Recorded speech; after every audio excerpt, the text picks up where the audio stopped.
want you to close your eyes for a second. Picture a battery factory, like a true gigafactory. What do you see? I mean, I see the desert in Nevada or the forests of Brandenburg. I see structures that are just, they're so massive they literally have their own weather systems. Right, exactly. You picture these towering smokestacks, cooling towers, parking lots that just stretch all the way to the horizon, billions of dollars of concrete poured into the earth. It's basically the industrial equivalent of building the pyramids. Yeah, that is the prevailing dogma in the industry right now. Scale is everything.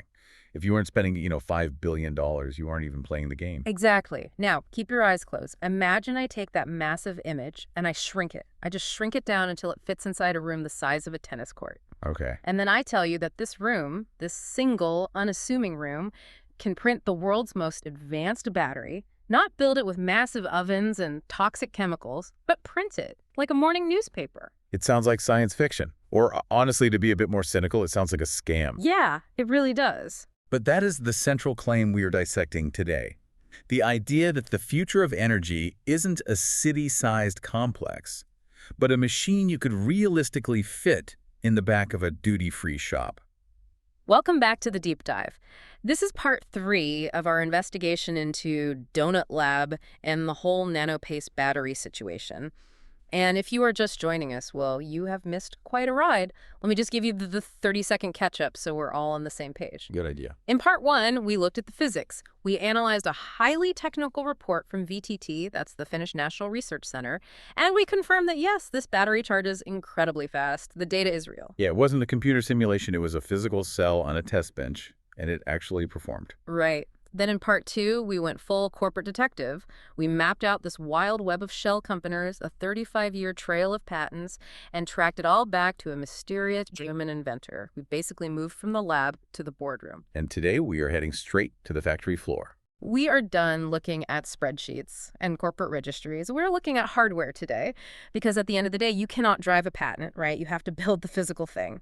And we have 3 massive questions we need to answer today. So let's hear them. First, what exactly is this 20 million euro machine that Donut Lab claims is a factory in a box? Second, what is the secret sauce this nanopaste actually made of? And third, we are going to propose a totally new theory. The multi-formulation hypothesis. Yes, the big one. It's the theory that honestly explains every single contradiction we've found in our sources so far, from the really conflicting marketing numbers to the weird physics in the lab report. But let's just start with the machine itself, the printer.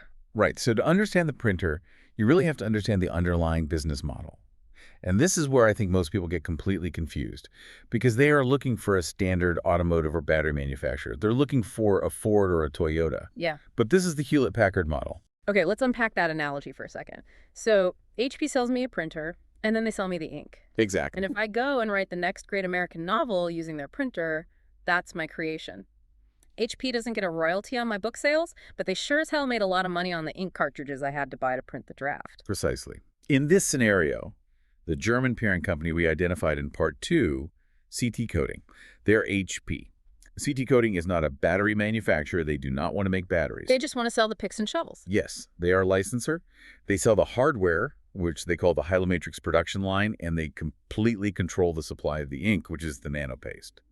Donut Lab, Nordic Nano, Sana, Holy Volt, all these companies we've mentioned, they are the authors in your analogy. They are buying the printer to print their own custom batteries.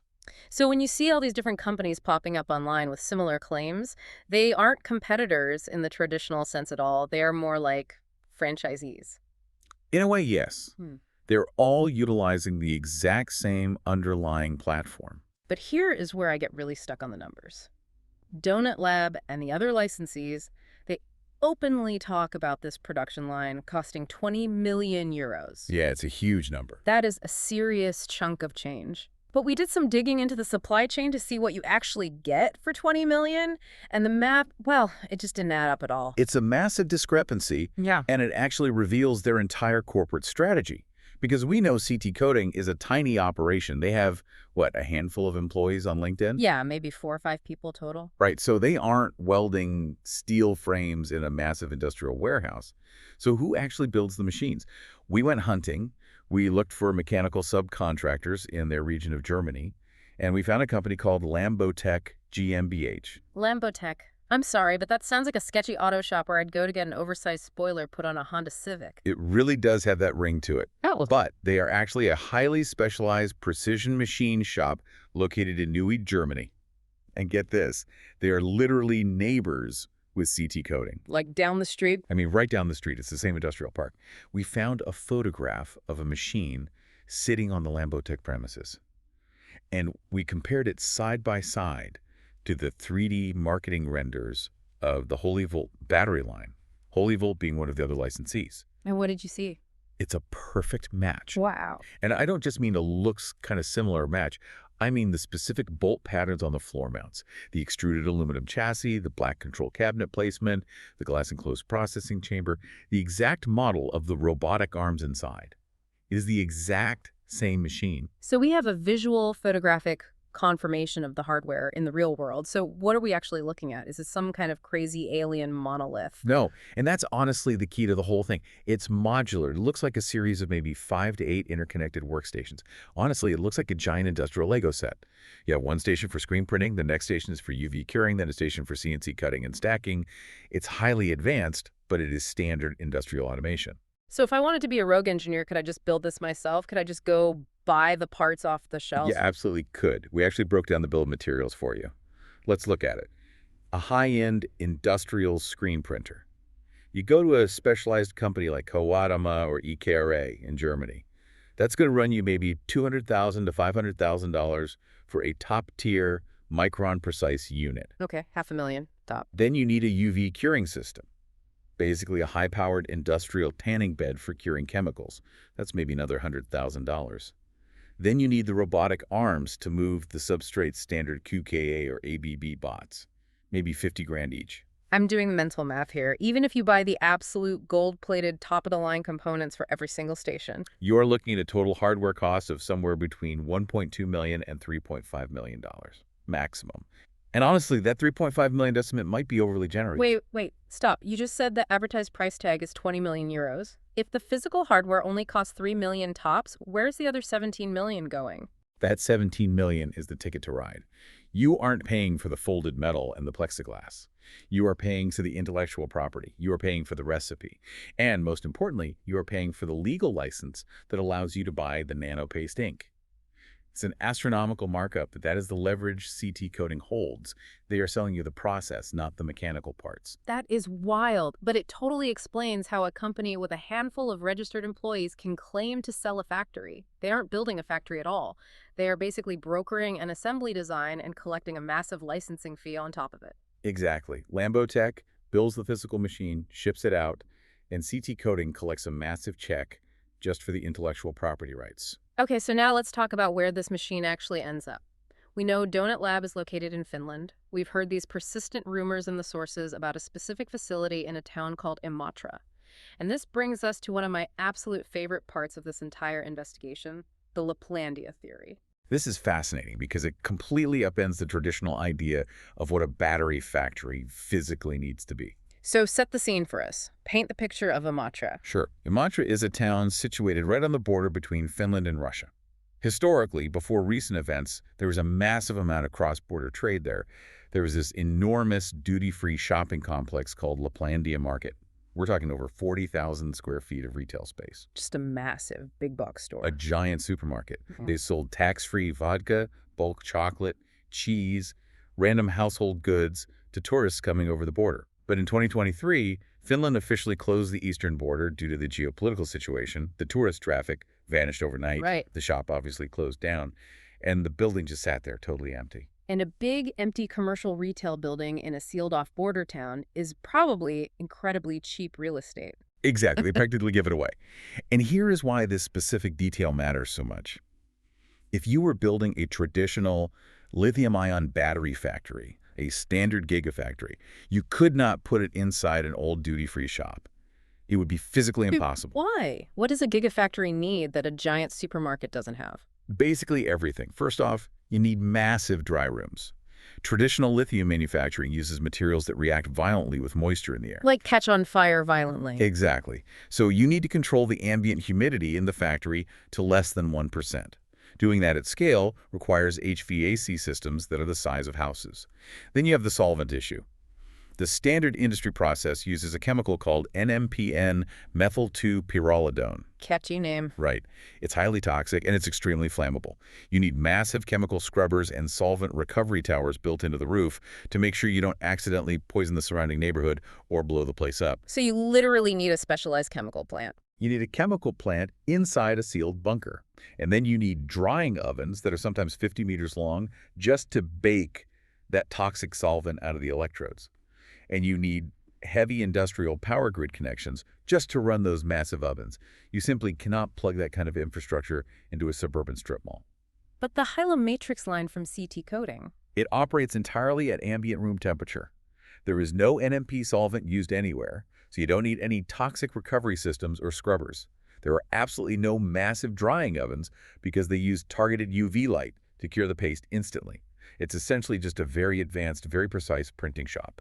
So an empty duty-free market is... It is the perfect shell. It has a loading dock for trucks, it has a flat roof, and it has standard commercial power. That's literally all they need. While the rest of the automotive industry is spending billions of dollars to terraform the earth, Donut Lab supposedly moved into a shut-down supermarket that used to sell frozen fish and vodka, plugged in a machine they bought from Germany, and just started printing the future of energy. That is the core disruption right there. If this actually works, and look, that is a massive if, but if it does, the barrier to entry for global battery manufacturing drops from billions of dollars to just millions. You don't need a decade-long environmental permit for a chemical plant. You just need an empty warehouse.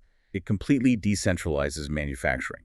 Instead of one massive gigafactory shipping heavy batteries across oceans, you could have 1,000 microfactories in every major city, just printing batteries locally on demand. Okay, so we have the physical printer sorted out. Now we need to talk about the ink, the nanopaste. This is the stuff that CT Coating guards with their life. What actually is it? I mean, is it vibranium? Is it magic pixie dust? It's actually surprisingly grounded in standard chemistry. As we said, it's a razor and blades business model.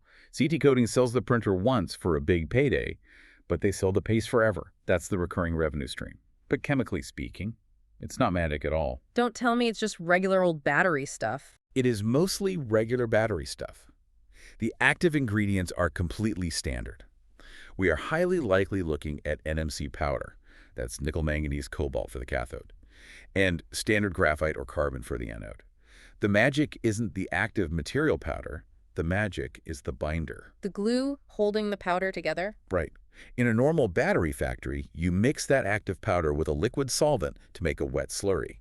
You physically smear it onto a metal foil. And then you have to bake it in those massive ovens to evaporate all the liquid solvent away. That is the extremely slow, incredibly energy-intensive bottleneck of the whole industry. That's why you need the 50-meter ovens. And what are they doing here? Here they use a UV-curable polymer binder. Think of it exactly like a modern dentist filling a cavity. Oh, yeah, I know this. They put this squishy goo in your tooth, then they shine that really bright blue light in your mouth, and it hardens instantly. Exactly. The scientific term is photopolymerization. Yeah. They mix the dry battery powder with this specialized light-sensitive resin. The machine screen prints a layer, just a few microns thick onto the substrate. Then, instead of baking it, they zap it with intense UV light for about 45 seconds. It turns from a liquid paste into a solid plastic instantly. Wow. Then the printer just lays down the next layer right on top of it. Zap it again. Layer by layer, they just build up a solid-state battery block. So no drying ovens at all. No waiting days for toxic solvents to evaporate. You just print, zap, print, zap. Correct. And that is exactly why the machine footprint is so incredibly small. You completely eliminate the drying line, which is usually the largest physical footprint in any battery factory. But this introduces a massive supply chain mystery. Who is actually mixing this proprietary paste? Because we already established CT Coating has like 4 employees. They aren't running a chemical blending plant in their backyard. This is one of the more opaque parts of the network. They're located near the Chem-Cologne region of Germany. It's a massive industrial cluster of chemical companies, giants like BASF, Evonik, plus hundreds of smaller specialty mixers. It is highly, highly likely they use what the industry calls a toll manufacturer. How exactly does toll manufacturing work? You take your super secret recipe and you hand it to a massive industrial chemical mixer down the road, under the strictest NDA imaginable, of course. That third-party company buys the raw materials, mixes the paste in bulk vats, puts it in secure barrels, and ships it directly to Finland. CT Coating never even touches the raw chemicals themselves. They just own the intellectual property of the recipe. So a literal barrel of goo leaves a generic, unnamed factory in Cologne, gets loaded on a truck, ends up in an old duty-free shop in rural Finland, and eventually becomes a high-tech motorcycle battery. That is the presumed logistics chain, yes. But analyzing this paste brings us to the first major contradiction in the story we need to address, the no lithium paradox. Oh, I saw this in the sources. Sana, the Spanish licensee company, has marketing material that practically screams no lithium, no cobalt, no rare earths. Yeah, it sounds fantastic on paper. It's basically the holy grail of ethical supply chains. No destructive mining impact in South America, no geopolitical risk with cobalt supply from the Congo. But, and this is a huge but, we looked closely at the VTT lab data in part 1. We did, and physics simply does not lie. The voltage curve of the physical cell VTT tested operated between 3.6 and 4.3 volts. That is the unmistakable, undeniable electrochemical signature of an NMC cathode. And what does the C in NMC stand for again? Cobalt. Nickel, manganese, cobalt. Exactly. And crucially, that entire chemistry works by physically moving lithium ions back and forth between the layers. You literally cannot have an NMC battery without lithium. It is electrochemically impossible. So the Spanish marketing brochure says no lithium, but the physical lab test says I am literally made of lithium and cobalt. That's not a rounding error. That's a direct contradiction. It's a lie. Or, and this is the theory we're building toward, it's a completely different product. Okay, hold that thought. We're going to get deep into the multi-formulation theory in just a minute, and I promise you that contradiction is going to make total sense. But first, we're going to talk about their track record. Because if this printing tech is so easy, just print and zap, dentist style, why hasn't anyone else done it? Why aren't massive companies like Tesla or Samsung just printing batteries in warehouses? That brings us to what we call the race. And looking at the historical data, it's a race where absolutely everyone crashes at the very first corner. We trace the timeline in the patents all the way back to 2012 to the original filings by Ernst Holzenbein. But the underlying tech goes back even further than that, doesn't it? It really does. Holzenbein has been trying to commercialize this specific screen printing manufacturing technique for decades. Back in the 80s and 90s, he tried using it to make lighted signs, electroluminescent displays. Then later, he pivoted and tried to use the same printers to make thin-film solar panels. Now, the pivot is to batteries, and we found an absolute graveyard of failed corporate entities attached to this IP. Give us some names. Dynamic Solar, Vectopix, CTC Korea. CTC Korea? That one honestly sounds totally legitimate. It sounds like a real heavy industrial player in Asia. They certainly seemed ambitious back in 2019. They had a slick website. They issued press releases about mass production, and then they just vanished. The website went dark. The corporate entity dissolved. If you look at the whole timeline, there are at least 15 different legal entities that have bought this license and tried to take this exact tech to market over the last 35 years. And the final score after 35 years is? Zero. Zero commercial battery products shipped to actual consumers in 35 years. Man, that is grim. It's a very clear pattern, isn't it? A small shell company buys a license, they issue a press release, they try to scale up production, and they hit an invisible wall. It strongly suggests the scaling problem is fundamentally much harder than the simple printer analogy implies. Maybe the paste consistency is too hard to maintain across a 10,000 square foot run. Maybe the printed layers start to delaminate or peel apart after a few hundred cycles. We don't have access to the exact failure modes, but the sheer volume of history suggests there is a massive failure mode hidden in there somewhere. But then, amidst all this corporate secrecy, we got the leak.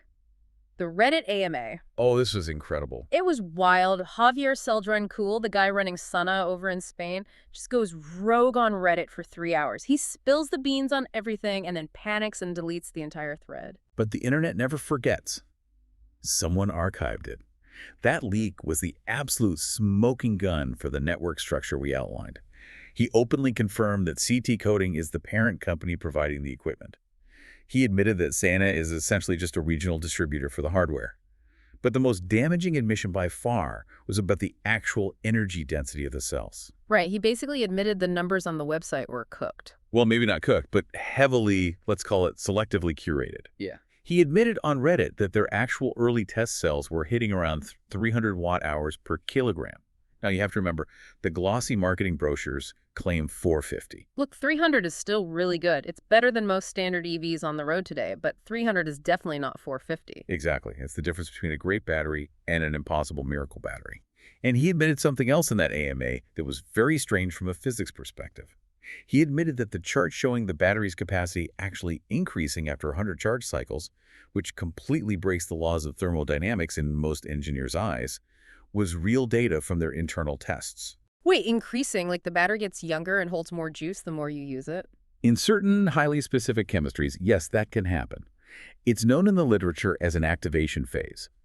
Basically, the liquid electrolyte slowly penetrates deeper into the microscopic pores of the printed electrode over the first few dozen cycles, which unlocks slightly more active material.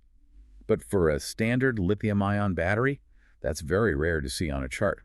It suggests, again, a highly unusual internal chemistry. This leak basically confirms that the numbers we see plastered on the Donut Lab website are marketing adjusted. They are taking the absolute best theoretical lab number they've ever seen, not the average number coming off the production line today. And that reality check brings us directly back to Donut Lab. Because they aren't just printing one golden test cell to show a venture capitalist. They have publicly committed to shipping a physical product, the Verge TS Pro electric motorcycle, in April 2026. That specific bike needs a massive 33 kilowatt-hour battery pack. Depending on the size of the pouches they print, that is roughly 300 to 400 individual cells per bike. So if they just want to ship, say, a modest first run of 350 bikes, they need to print over 100,000 cells. Consistent, safe, working cells. Exactly. The previous 15 companies couldn't even ship one commercial product. Donut Lab claims they solved the underlying scaling problem that killed everyone else, and they did it in just 9 months. That is the ultimate cliffhanger. Did they actually get the line working flawlessly in a Finnish supermarket, or are they about to slam into the exact same wall as the last 15 companies? To answer that, we have to look past the marketing and go much deeper into the VTT data. In part 1, we said the physics works, but there were tiny clues hidden in that raw data clues the researchers themselves didn't explicitly point out in the text, but the numbers screen them at you if you know where to look. We call them the fingerprints. This is pure forensic analysis. The VTT report was solely designed to prove fast charging. That was its only job. But physics is messy, right? Oh, wait. The cell leaves thermal signatures when it charges. And our expert analysis found 6 distinct fingerprints that reveal exactly what kind of electrolyte glue they are using. Give us the big one first, the bootstrap effect. This is definitely the most telling clue. If you look at the charts, at room temperature, the internal resistance of the VTT cell was extremely high, about 7.3 milliamps. For context, that's actually pretty terrible for a high-performance EV cell. If you tried to pull extreme current through a cell with 7.3 milliamps of resistance, the voltage would sag instantly. The cell would basically choke and fail. But it didn't fail in the test. It charged at a rate of 11 C, which is a massive, massive amount of current. Because of what naturally happened next. As that massive current started flowing, that high internal resistance generated a huge amount of friction heat.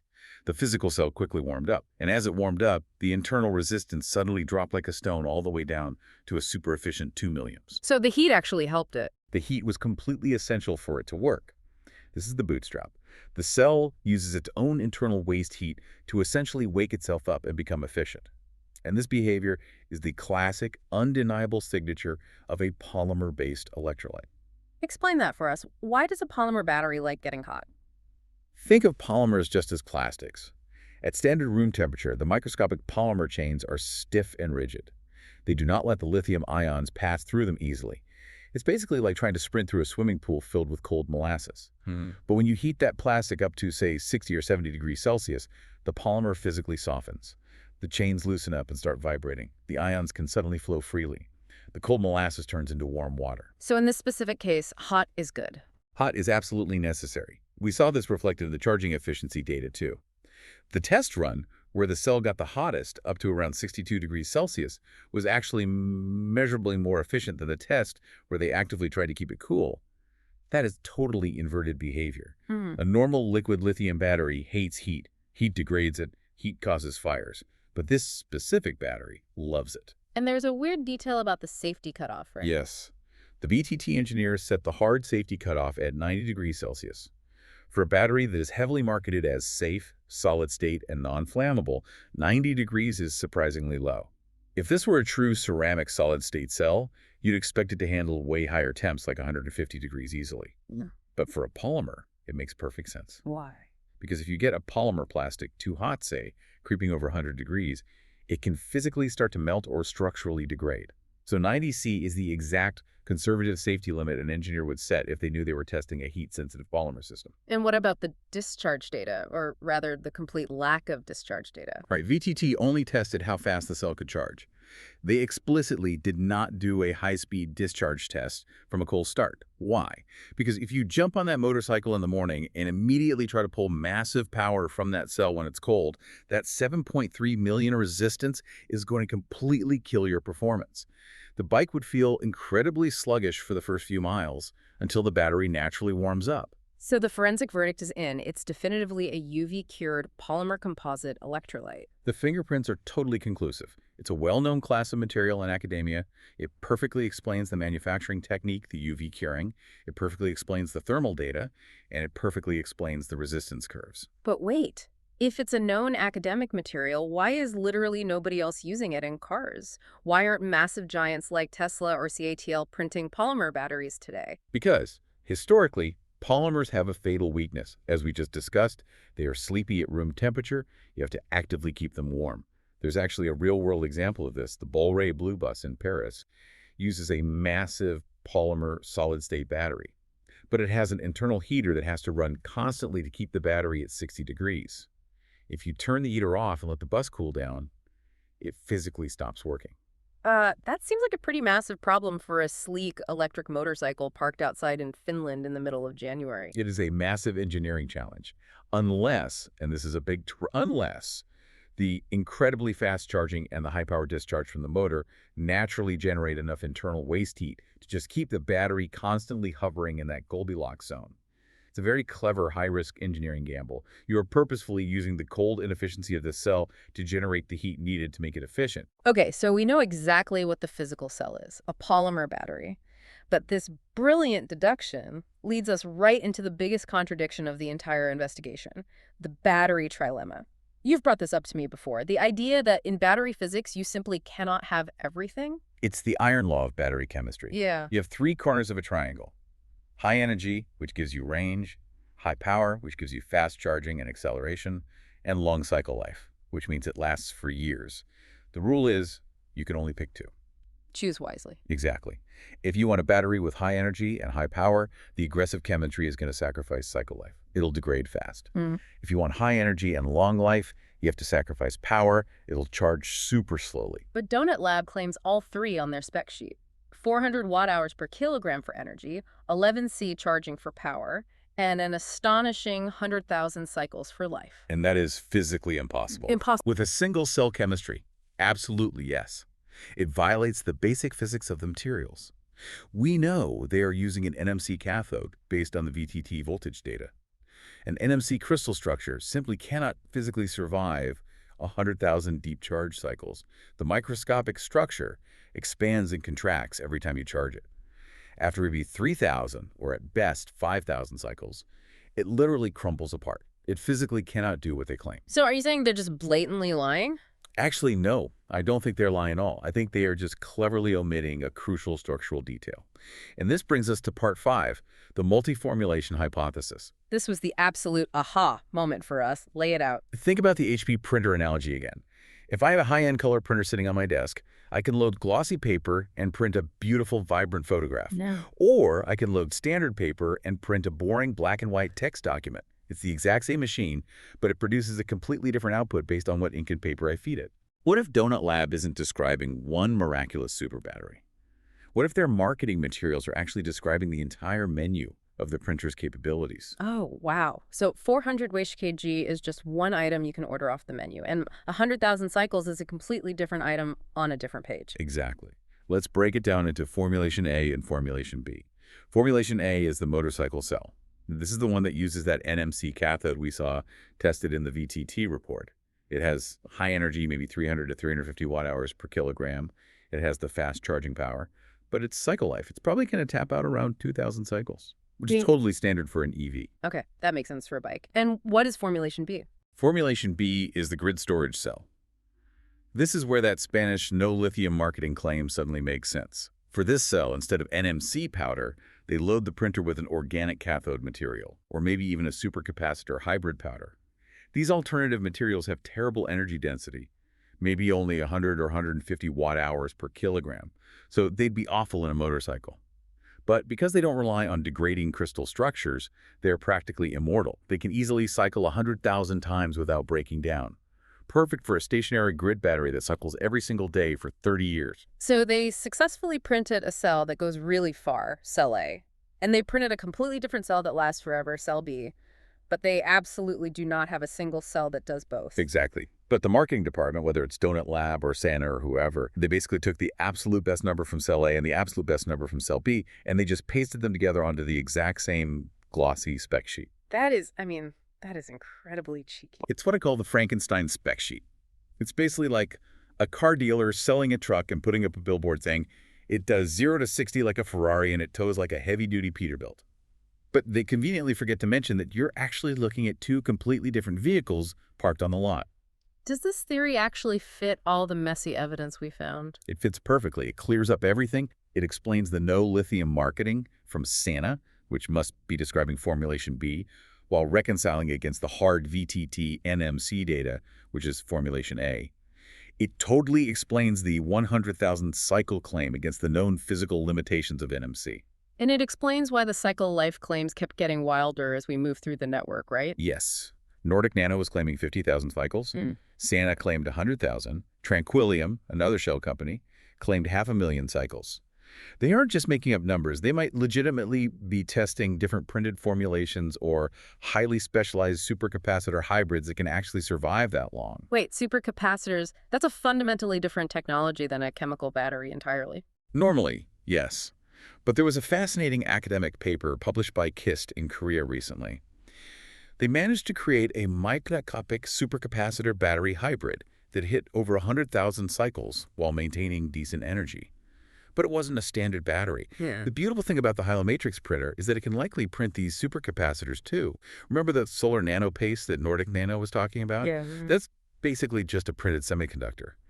The rigid line between what is a battery, what is a supercapacitor, and what is a solar cell gets extremely blurry when you're just printing micro layers of conductive polymer paste. So when the CEO calls it a universal battery platform, that isn't just empty corporate buzzword soup. It's literal.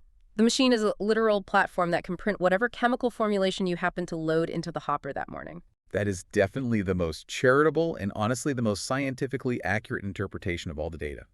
They have genuinely built a highly flexible, incredibly advanced manufacturing platform. The critical mistake they made, or the intentional deception, depending on how cynical you want to be, was marketing the printer's maximum potential capabilities across all chemistries as if they were the specifications of one single miracle product. Wow. Okay, but this revelation completely changes the reality for the end consumer, though. If I'm a guy who put down a deposit for that Verge TS Pro motorcycle, I'm not getting the immortal 100,000 cycle battery, am I? Almost certainly not. If you want 300 miles of highway range on a heavy motorcycle, you absolutely need the high-energy NMC chemistry. And that physical reality means you get roughly 2,000 cycles. Which, to be fair, is totally fine. It's more than fine. 2,000 cycles on a 300-mile battery is literally 600,000 miles of riding. The wheels will fall off the bike long before the battery dies. It's a fantastic product. But if you bought that bike explicitly thinking the battery would last for 500 years because you read the 100,000 cycle bullet point on the website, you are going to be deeply disappointed when it starts degrading in year 5. So the rubber meets the road tomorrow, part 6 of our outline. Donut Lab is scheduled to release episode 2 of their own promotional documentary series, I Donut Believe. Yeah, they really dropped the mic with that VTT report in their first episode that fast charging is proven. Now they have to follow it up with something equally massive. Well, what's your specific prediction? What do you think they're going to show us tomorrow? Energy density. It's the massive elephant in the room right now. All the skeptics online are screaming about the physical weight of the battery. VTT proved it charges fast, but they explicitly didn't weigh the cell in the report. If Donut Lab really wants to silence the critics once and for all, they just need to put a finished cell on a digital scale on camera. It's that simple. And what exact numbers are we looking for when they do? We are looking for the trap. The trap. Yes. If they weigh the exact same cell that VTT tested, the specific pouch with the 91 watt-hour capacity, and it comes in on the scale at around 300 grams, well, the math on that gives us about 300 watt-hours per kilogram. Which perfectly aligns with the leaked Reddit AMA. Exactly. That confirms our entire forensic analysis. It's a legitimately great battery, but it's definitely not the 400-plus miracle they promised on stage at CES. But what if they don't weigh that cell? What if they weigh a completely different one? If they pull out a larger cell that holds, say, 125 watt-hours, which perfectly matches the physical dimensions on their CES presentation slide, and they weigh that one, then we know for an absolute fact that they have multiple formulations running on that line. If they show a high-energy version that actually hits 400 Wh of kg on camera, it proves the multi-formulation hypothesis instantly. It definitively means they have a special slow-charging recipe tailored just for energy density that is completely different from the fast-charging recipe they sent to VTT. And what if they just totally skip the energy density question altogether? What if they pivot and just talk about cold weather performance or something? That would be a massive tell. In poker terms, that's a check. It strongly implies the weight story is way too complicated or underwhelming to explain in a quick video. They might try to pivot to, look, it still works flawlessly at minus 30 degrees, just to distract everyone from the fact that it's physically heavier than they originally promised. And the ultimate undeniable test is coming soon anyway. Yes, the motorcycle itself. Yeah. April 2026. You can fake a PDF spec sheet, you can cherry pick data for a lab report, but you absolutely cannot fake a 500-pound motorcycle doing 0 to 60 in 3 seconds on a public highway. Exactly. When that bike officially ships to consumers and independent reviewers tear it apart, we will finally know exactly which formulation they chose to go with. If the bike has incredible range but standard EV battery life, it's formulation A. If it has slightly shorter range but genuinely charges in 2 minutes flat, maybe they tweaked the recipe to lean heavily toward power. The physical product always tells the truth that the marketing department tries to hide. Always. And you have to remember, Donut Lab is the absolute first entity to cross this specific finish line. Out of all the 15 dead companies in that 35-year graveyard, they are the only ones with a hard shipping date for a real consumer product. That alone gives them incredible first-mover advantage. Exactly. If the bike works, even if it doesn't meet every single hyperinflated, impossible claim from the brochures, they win the war.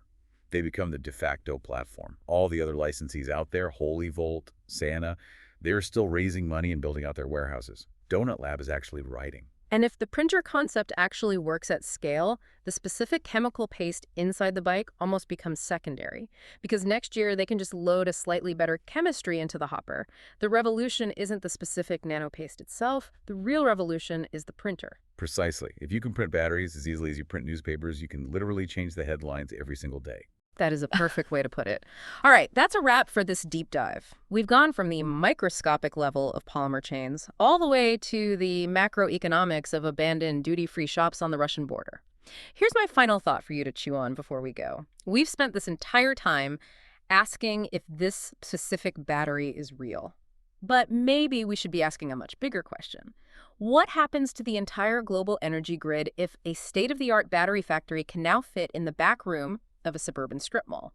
If you don't actually need a $5 billion gigafactory to change the world, does the gigafactory instantly become a dinosaur? Here's my final thought for you to chew on before we go. We've spent this entire time asking if this specific battery is real, but maybe we should be asking a much bigger question. Donut Lab drops episode 2 tomorrow. Watch the weight, watch the cell. The truth is sitting right there on the scale. Thanks for listening. Stay curious.